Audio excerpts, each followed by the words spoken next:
No es un secreto que la crisis climática ha puesto en riesgo el equilibrio natural no solo de las grandes ciudades, sino de los ecosistemas de nuestro amado país. La extensa ola de calor ha estado provocando que varios mantos acuíferos se sequen y otros estén en gran riesgo de hacerlo.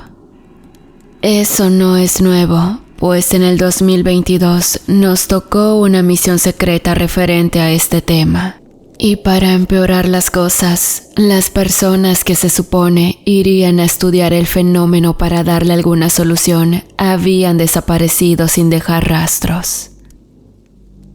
En una remota región del Cañón del Sumidero se encontraron los despojos del campamento que fue a estudiar los efectos de la sequía en el río, pero especialmente en los lagos aledaños, que son los que surten del vital líquido a los habitantes de la sierra. Perdieron contacto con los delegados gubernamentales en los límites del lago Montebello, del Cañón y San Cristóbal. Y a pesar de lo que pudiera parecer, descartaron las teorías de que se hubieran perdido en la selva. Y bueno, destacaron a un grupo que son las fuerzas especiales para que peinaran el lago por solicitud del alcalde de la región. Era un pedido, como era de suponer, bastante inusual. Y bueno, yo era parte de ese grupo, soy el teniente Germán Ramírez, pero déjenme decirles que no era ningún novato en ese momento. Pero al igual que todos, poco o nada sabía de nuestra misión, tal como si se tratase de un secreto de Estado. Cada vez entendía menos el motivo de nuestra presencia, supuse que ese no era mi asunto. Pero ese era precisamente el problema, los funcionarios desaparecidos eran precisamente de esa secretaría, así como su escolta de 4 elementos del regimiento de infantería local, del cual no revelaremos número ni locación. Omitiremos asimismo el nombre de nuestro comandante en el área, quien nos asignó la cometida. Y bueno, todo comenzó cuando el lago llamado Montebello comenzó a tener presencia de un olor extraño. Pues muchos animales, desgraciadamente, y personas también, han llegado a encontrar ahogados en esas aguas.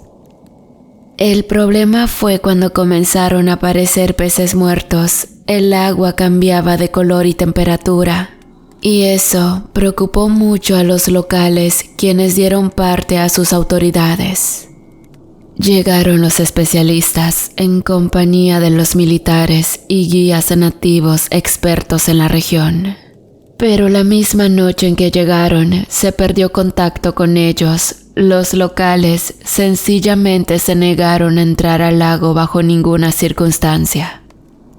El almirante suspiró, llevándose las manos al rostro, pero luego dijo que afirmaban que en el lago había una cosa. Habitaba una criatura espantosa, parecida a lo que saldría si cruzara su nombre un sapo y un pez, con branquias, aletas, escamas y apariencia humana. Para los locales es una especie de dios, un guardián, por eso no quieren intervenir. Suponen que los dioses se molestaron porque el hombre moderno está profanando los sitios sagrados, por eso es que les da tanto miedo ir allá. Me reí e inmediatamente pedí disculpas a mi superior.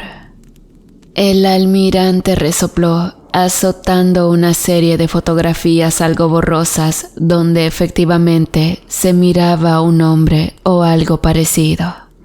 Y esas fotos era lo único que se tenía como evidencia.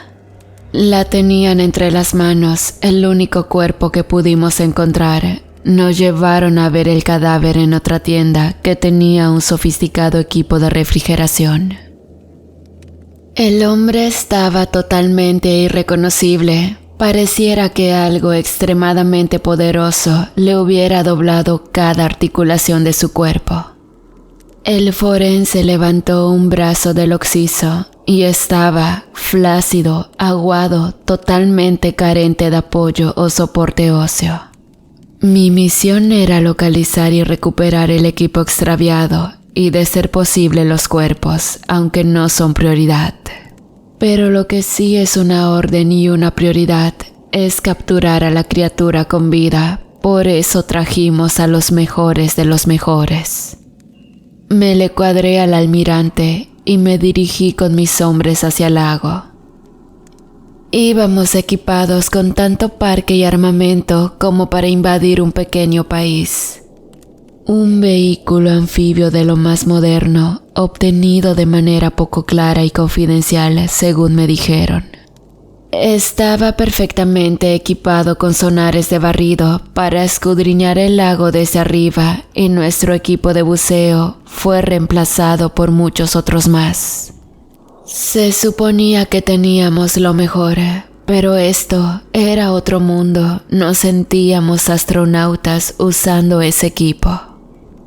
Tanto mi tropa como yo estábamos extremadamente confundidos, frustrados e incluso incrédulos de si el mando estaba tomando una decisión correcta.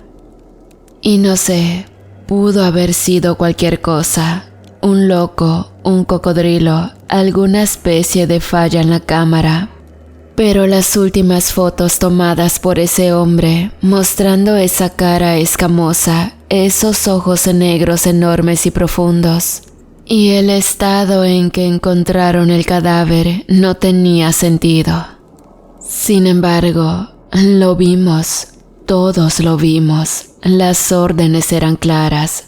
Pero ninguno de nosotros sospechaba el inmenso costo que habríamos de pagar con tal de cumplir con nuestro deber. Llegamos a la parte más profunda, dividimos nuestras labores y entramos al agua, dejando al marino Paco a cargo de revisar el sonar y cubrirnos en caso de requerir apoyo. El equipo de buceo era más que bueno. Tenía comunicador por radio, lámparas submarinas de gran potencia integradas y un pequeño propulsor para nadar más rápido. Todo estaba bastante tranquilo, demasiado diría yo, hasta que noté algo muy extraño al fondo del lago. Era una especie de foso, pero decidimos dejarlo hasta lo último, pues no había corrientes que indicaran que los cuerpos hubieran sido arrastrados dentro. Y bueno, por otra parte, el equipo de expedición bien pudo haber resbalado hasta allí por el peso. Entramos a las 9 de la mañana del sábado. Ni bien dio el mediodía, comenzaron los problemas y las cosas extrañas. De inicio subimos al vehículo para recargar oxígeno, pero el teniente dijo que si escuchábamos eso. Todos pusimos atención, pero no se escuchaba nada. Estamos rodeados de selva, debe haber cientos de monos, cotorros, aves, ranas, grillos. Sin embargo, desde que llegamos no se escuchaba ni un solo ruido. El lago también debía estar hirviendo de peces, cangrejos, langostinos de río, serpientes, pero no había nada. Era como si todo se hubiera ido o se estuviera escondiendo de algo, pero ¿de qué? Rivas tenía razón, bajo el agua ni siquiera nos cruzamos con un solo pez. El agua estaba demasiado quieta, no había corriente y fuera no soplaba el viento. Posteriormente algo llamó nuestra atención hacia un punto en la ribera del lago. Un jaguar peleaba encarnizadamente con algo y pareciera que el gran felino estaba llevándolas de perder. Tratamos de aproximarnos para ver, pero al llegar, esa cosa o lo que hubiera sido se llevaba al jaguar a lo profundo del lago. Nos alistamos para perseguirlo bajo el agua con los propulsores, mas nunca lo pudimos alcanzar. Ya resignados, salimos del agua y decidimos acampar en una orilla. Serían algo así como las 4 de la tarde. Teníamos 3 soldados que llamábamos los MacPatos por sus curiosos nombres: Hugo, Paco, quien manejaba el sonar, y Luis. Para colmo, realmente eran primos y se encargaban de montar el campamento y todo lo que conllevara con él. Una tormenta comenzó, pero no se aplacaba, cuando de repente escuchamos a alguien pidiendo ayuda. Una pequeña lancha estaba atorada en la corriente entre unas rocas y 2 hombres luchaban para no caer en las embravecidas aguas. Armamos un arpón con una gruesa cuerda para remolcarlos, pero algo más acudió al llamado de los gritos, arrastrando al lago a uno de ellos y quedando un solo sobreviviente. Este hombre viajaba de vuelta a su casa junto con su hermano Carmelo. Estaban pescando cuando el cielo comenzó a relampaguear. Decidieron apresurarse a volver cuando la tormenta se desató, sorprendiéndolos sin que nada pudieran hacer para evitar encallar entre esas rocas. En cosa de minutos se dieron cuenta de que no podrían salir de ese embrollo por su cuenta, por lo que comenzaron a gritar para pedir ayuda. Cuando llegamos nosotros, algo más saltó del agua, llevándose a Carmelo velozmente. Cuestionamos al hombre para saber si se trataba de un cocodrilo o una serpiente, pero él simplemente balbuceaba unas palabras extrañas. Nos quedamos viendo entre nosotros, necesitábamos respuestas. ¿Qué era más descabellado, andar cazando monstruos legendarios o escuchar el testimonio del único sobreviviente de un desafortunado y fatal accidente? Chilvec, comenzó a relatar Otoniel. Es un ser que al principio los españoles pensaron se trataba del manatí, creyendo que nosotros hablábamos de sirenas como muchas de las personas del puerto que confundían a este gran mamífero acuático. Pero no era así. Ellos confundieron y menospreciaron el significado de la leyenda Chilvec. No era esa noble bestia, sino una especie de ser de otro mundo que salió del agua cuando empezaron a profanar sus tierras sagradas. Y bueno, le comenté sobre el foso que vimos bajo el agua y nos contó que los antiguos hacían sacrificios a Chilvec. Lo hacían para que cuidara a sus aldeas, así como proporcionarles abundancia de pesca para alimentarse. Pero cuando llegó el invasor extranjero con sus nuevas leyendas y creencias, echaron al fondo del lago la casa de Chilvec. Y a todos los suyos los exterminaron y echaron sus restos al foso para que no regresaran. Sin embargo, Chilvec nunca se fue. De vez en cuando subía a la superficie para tomar algo y llevarlo a su casa bajo el agua y devorarlo. Por muchos años todo eso estuvo en paz, pero el progreso y los invasores extraños a estas tierras comenzaron a perturbar las aguas con sus sustancias y basura. Eso provocó que Chilvec regresara a la superficie y buscara venganza. Hace poco vinieron unos hombres y la criatura decidió tomar sus vidas como una ofrenda. Uno a uno acabó con ellos, pero no se llevó a todos. Uno se llevó la peor parte, a ese lo aplastó con sus propias manos hasta que quiso.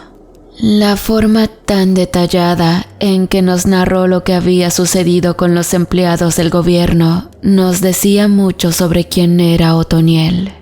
Él había sido parte de los guías y por lo descrito acerca de este Chilvec no sería fácil de capturar y quizás no estábamos tan preparados para terminar con bien en esta misión.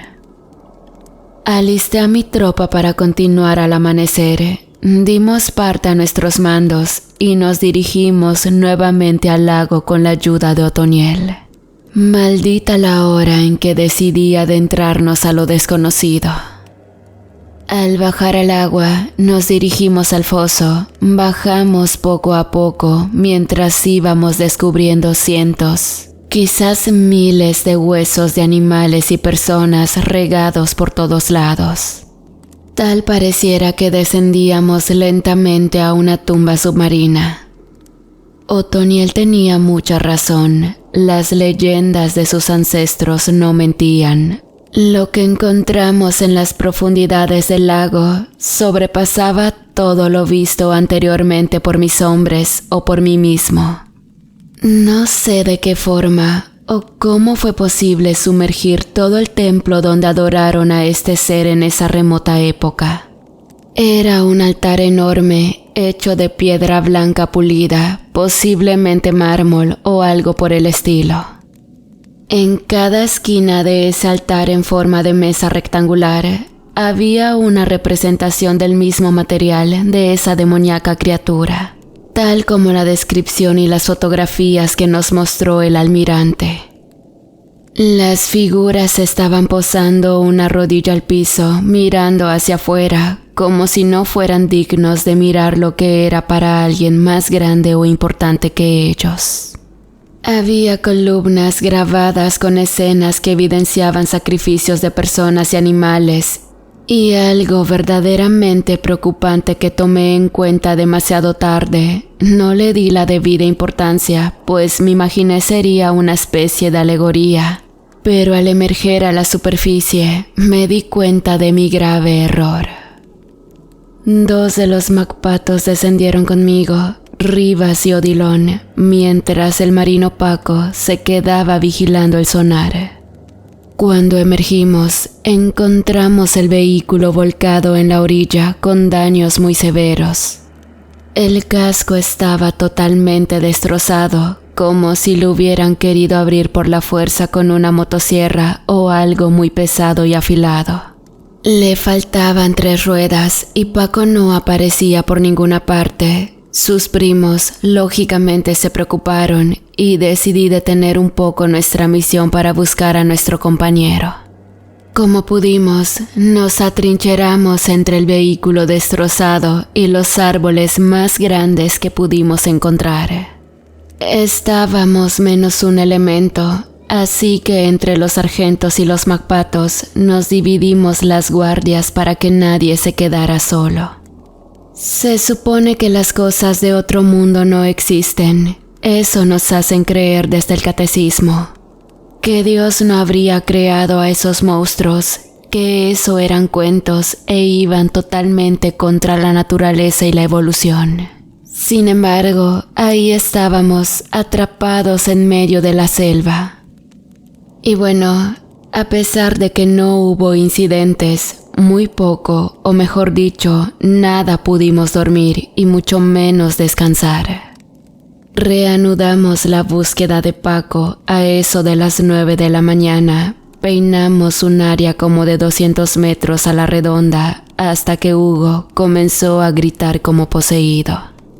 El estado en el que encontramos a nuestro compañero era mucho peor a lo que presentaba el cuerpo que nos mostraron en el campamento del centro de mando. Si bien el hombre de la Secretaría del Medio Ambiente había sido literalmente triturado, a nuestro compañero lo voltearon hacia afuera como si de un calcetín se tratase. Sinceramente ignoro lo que los queridos amigos macpatos sintieron al mirar a su familiar en tan terrible y lamentable estado.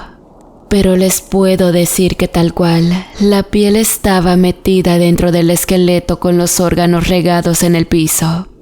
Pero su carne, lo que es fibra muscular, grasa, cartílago y nervios no estaban, tampoco la médula ósea ni su masa encefálica.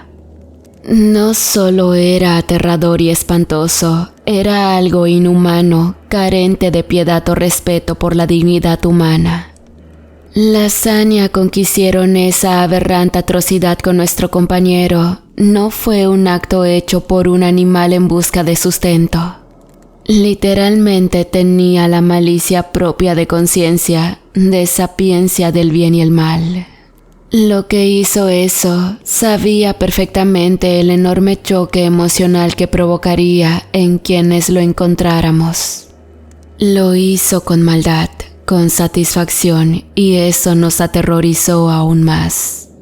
Pues no solo mostraba una malicia enorme, sino una gran inteligencia. Ni bien estábamos envolviendo los restos de Paco, el sargento Rivas fue arrebatado a escasos pasos de nuestras narices. A pesar de verlo ser arrastrado hacia el lago, nada se pudo hacer. Y en un instante, las aguas se tiñeron de un tono bermejo oscuro. Mi orden fue clara: alejarnos del agua lo más lejos posible. Empecé a pedir ayuda por mi radio, pero al no recibir respuesta del centro de control, tenía la autoridad suficiente para tomar prioridades en la misión. Reuní al resto de mis hombres y les di las instrucciones. Decidimos intentar bordear el lago a modo de evitar contacto con ese monstruo. No sabíamos cuál sería su resistencia fuera del agua. Precisamente por ello, mi plan era hacerlo salir y arrastrarlo lo más lejos de la humedad. No sabía qué hacer después de eso, y como les digo, no tenía idea de si era totalmente acuático, anfibio, si era pez, un sapo o una especie de reptil. Pero los McPatos tuvieron una idea. Sin importar su condición, tendría una debilidad similar a sus congéneres. Así que alistaron la sal de la cocina, además de la sosa cáustica que utilizábamos para desecar vegetación muerta. Ambos primos se colocaron encima de un árbol arriba del campamento. Jorge y el sargento Odilon serían el cebo. Era una tarea arriesgada y extremadamente peligrosa. Si algo fallaba o estábamos equivocados, nos deberíamos dar por muertos. No sabíamos qué reacción tendrían la sal y la sosa en esa criatura, o si de menos iría a funcionar. Jorge estaba a la vista, pero el sargento había desaparecido. Lamentablemente, los gritos a algunos cientos de metros nos indicaron que Odilon también había perdido la vida a manos de esa bestia. Di la orden y Jorge comenzó a provocar a la criatura, disparando ráfagas cortas de su MP5, burlándose y provocando al demoníaco ser para que lo siguiera. Parece que algo lo hirió lo suficiente o lo enfadó, pues repentinamente comenzó a nadar a toda velocidad hacia Jorge, y tal como lo imaginamos, en tierra era muy torpe. Aún así, era demasiado fuerte y su cuerpo parecía tener cierta resistencia. Los McPatos saltaron desde sus escondites, vaciando sus letales contenidos sobre las heridas abiertas y la piel de esa escamosa criatura. Curiosamente, tal como lo pensamos, tanto la sal como la sosa comenzaron a desecar violentamente a esa cosa. Con toda honestidad, casi sentí lástima y compasión por la criatura. Luego, recordé lo que le hizo a tanta gente inocente y en especial a mis amigos. Aún así, el maldito bastardo se las arregló para atrapar al pobre Otoniel y partirlo por la mitad. Finalmente, la sosa cáustica hizo contacto y comenzó a realizar su letal y lento proceso de disección, lo que provocó que el Chilbec emitiera unos espantosos chillidos como de 1000 cerdos mezclados con siseos muy propios de los anfibios o reptiles. Se comenzó a retorcer de manera aterradora y lastimera, sufriendo espasmódicos estertores de agonía, mientras el sulfúrico polvo entraba a sus órganos y los cristalizaba lentamente. Finalmente, después de un prolongado y ronco resuello, la aberrante bestia expiró. Pero no cantamos victoria, pues una docena de esas criaturas emergieron de las aguas rodeándonos, y en tono de resignación simplemente opté por decir: bueno, ¿y ahora quién sigue? Pero las bestias nos ignoraron. A pesar de sus miradas inexpresivas, sabíamos perfectamente que nos miraban con odio, con rencor, pero a la vez con miedo. Simplemente miraron el cadáver de su compañero desaparecer entre la brisa de la tarde, pues había quedado totalmente cristalizado. Finalmente nos miraron una última vez y se adentraron en las profundidades del lago. Como podrán imaginarse, el reporte fue una parodia de los hechos. Todos los niveles de mando lo tomaron como un simple y desafortunado accidente donde todos se ahogaron. Y de esta manera, decidí darme de baja de servicio poco tiempo después. Hicieron ver la situación como si nada hubiera pasado, pero sucedió. Yo vi morir a mi gente ante mis ojos y no pude hacer nada. Pero saben, algo extraño pasó tiempo después. El calor subió demasiado y ha estado escaseando el agua desde entonces.